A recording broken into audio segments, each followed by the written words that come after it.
我曾经在下给达国境，是不是？是。有经济国王与王妃妙丽欢喜母生下一子，其头上天生具有一珍宝顶髻，从顶髻上流出的甘露可以触铁成金，于是给太子取名为宝髻。太子诞生时，空中降下了各种各样的珍宝妙语，他还有一头名为妙身的宝象。宝鸡国王继位后，如理如法治理之国家，并且经常发放广大布施，消除了贫穷，也没有了乞丐。仙人哲科有一位从莲花中出生的巨象之女，供养给宝鸡国王做王妃。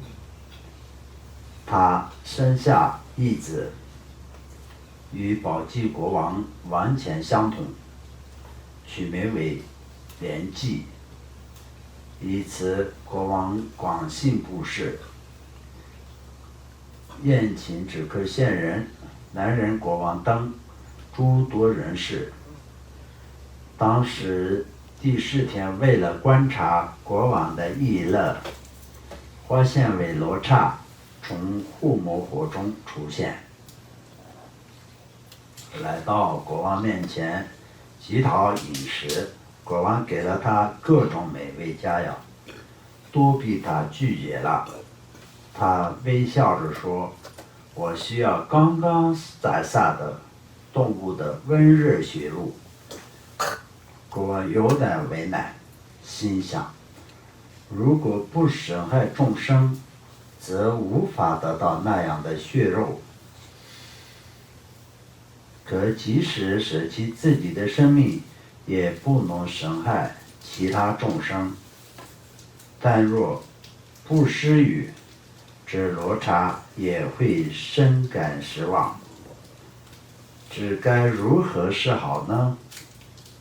转念又一想，看来是布施自己的血肉之时已到。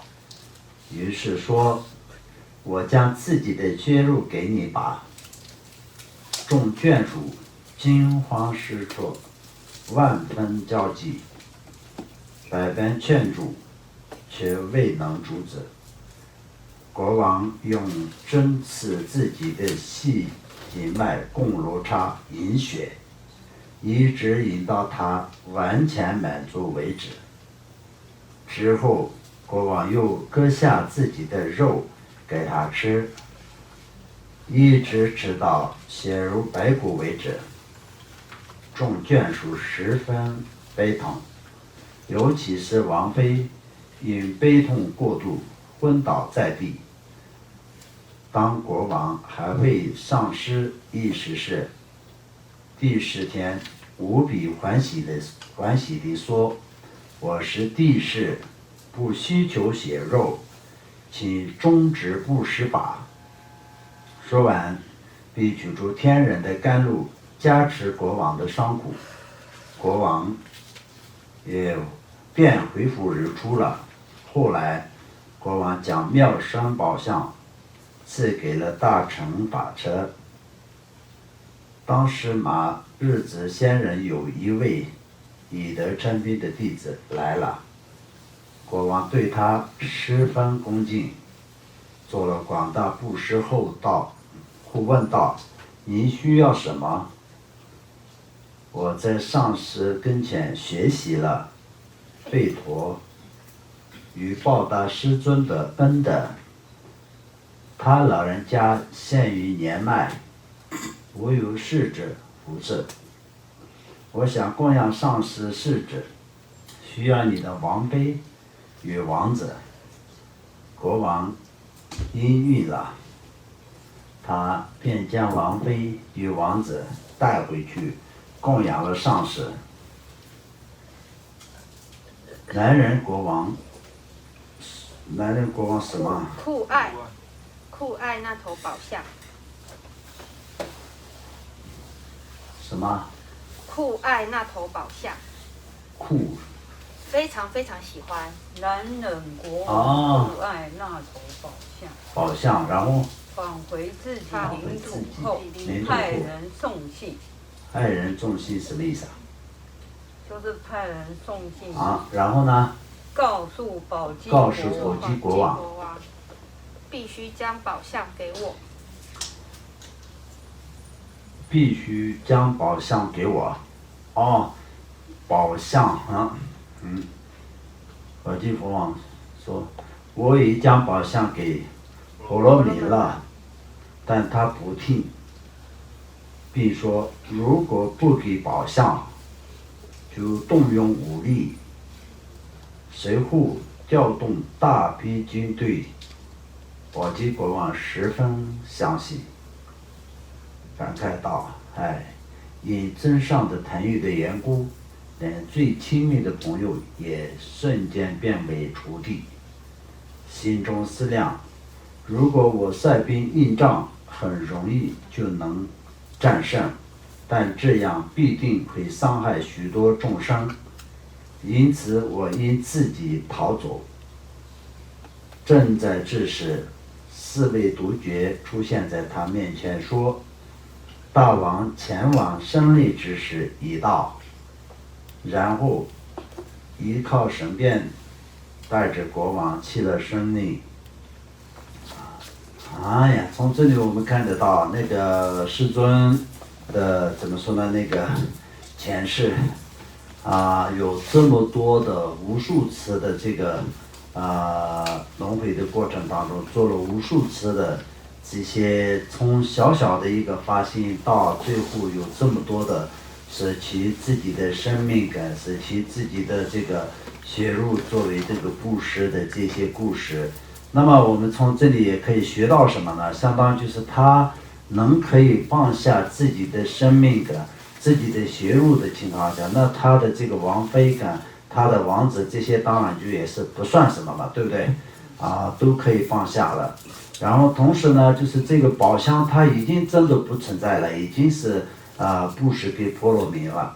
但是呢，另外一个国王来说到，就是完完全全就是因为贪心的怎么说呢？关系呢，就是不顾一切的就跟对方要，然后对方就是都已经讲得很清楚，已经是送给婆罗米，但是也是他们不相信，那必须得要，没有的情况下，他就是要动武力。那么这个时候呢，就是如果是，那么师尊的前世他是不是那种修行人，也可以说是那个善他没有把这个善跟恶的这个因果不是特别懂，而且不是那么重视的情况下，那他根本就是不用逃跑他根本就是很容易能够可以在对付他人。但也是他如果是他能够有能力对抗，有什么说又很怎么说呢？那个劝他人可以劝得动的情况下，或者是用其他的东西可以代替，不要发生战争的情况下，他是一定会做的。但是没有任何办法的时候呢，就是只好自己逃走。那我们平常修行人就是要有这个行为。如果是今天有任何事情，我们能够可以阻止得了，然后能够可以我们的能够可以决定的防卫的话，那当然就是可以引导大家可以行善，然后就是要断除作恶的这些行为。但是如果是我们没有任何能力的情况下，那当然自己是不能参与的，而且自己必须得要避开。那么这样的情况下，就刚刚这个国王做的一样，他没有办法不战争的一个能力，他没有不战争的怎么说呢？那个阻止这个战争的那个能力。他如果是真正的他自己就是要参与了战争，他就是可以作为这个率领这个他的这个军队的话，消灭敌人是很容易的。但是因为他呢就是重视因果他呢只擅长做善事，那么不喜欢做坏事，也不喜欢造业不喜欢做怎么说呢，造恶业嘛，对不对？对。所以呢他就离开了然后就是去森林当中。当时诸大臣前往玛丽则仙人住处说要联系王子，仙人回还了，所以这个呢，就是他就是布施给他的王子嘛，对不对？对。作为仙人的那个上使的那边嘛，然后呢，就是那个时候就是大臣们去把他们的王子要回来，那仙人也是有还给他们了。后来王子呢，作为首领，率领军队与南人国王交战，结果大获全胜，南人国王惨败之后，逃回自己的国家。所以就是因贪心所怎么说呢，做出来的这些行为就是这样自讨苦吃，到最后呢就是什么都没有，就相当就是必须得要怎么说呢，忍受不了也是必须得要忍受这些痛苦嘛，对不对？所以我们任何一个事情就是只是为了自己所贪心，一直贪心，那么就是就心里就是有发生过的一切的这个起心动念，都是必须得要我们用我们自己的正直正念的心来改变。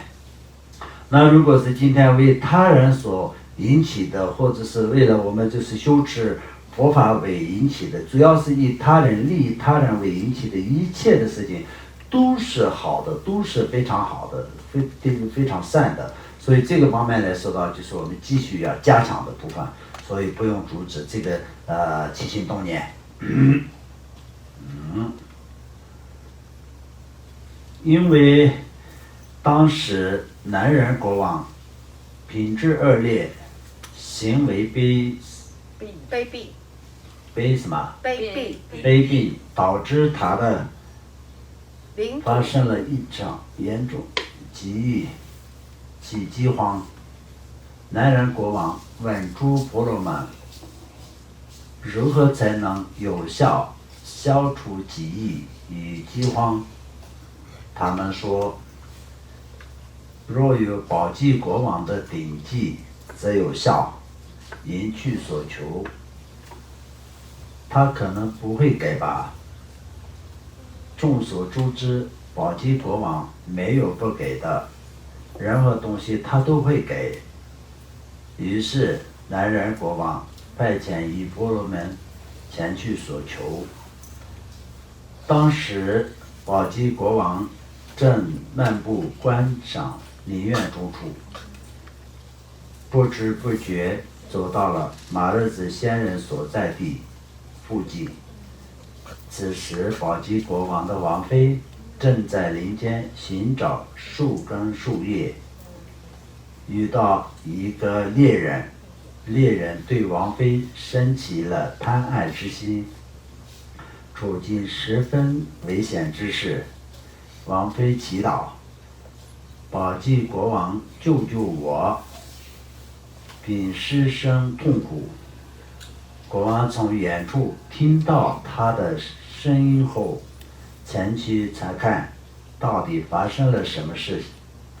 猎人看到国王从远处而来，误以为是仙人，因害怕恶咒，惊慌逃走了。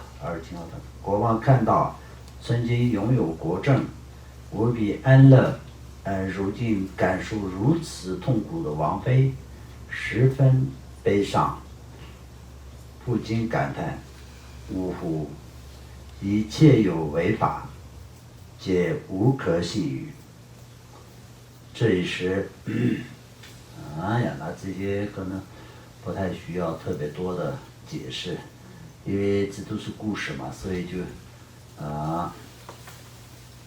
听得懂。世事也是如此嘛，就是一切无常。那么在这么多的变化，有的时候就我们会有一点点的变化的时候都想不通嘛。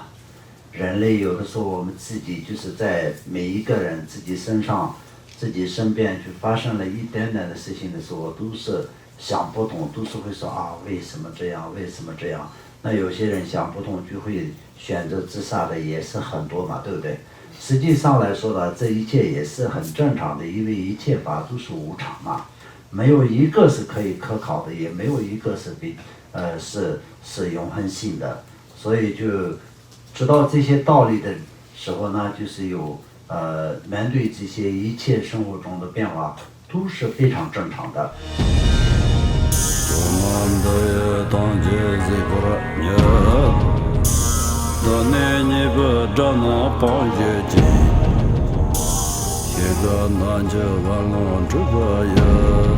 资本做人着康着